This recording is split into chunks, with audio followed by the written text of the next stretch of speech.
If you happen to be in the sales industry, you should know this by now. There is what we call as the triumvirate of customer recommendation. It's the triangle. You always need to be ready to answer the question, what is the best seller or the most popular?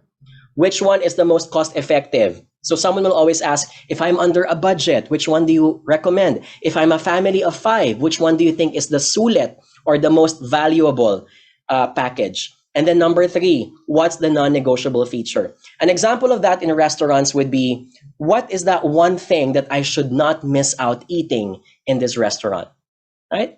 And the reason for that is customers many times don't like the burden of having to choose. It stresses them out.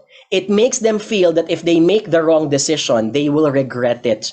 So when someone instead recommends an option, they feel better because they know that this is a trusted option that was done by many and hundreds of other customers in the past. You'll likely get a yes. You'll likely make a decision. You might be asking, John, why are you so obsessed about decision? Why are we hurrying up the customer? Technically, I don't want to use the word hurry up in front of the customer. But of course, at the back of our mind, we want the fastest decision done. Yes? And the reason for that is simple. A decision that is delayed day by day is a decision that likely will not happen. Can I get an exclamation mark? That is scientifically proven. The more you delay the decision, the more you give a window for the person to think about it, and eventually it might change their minds.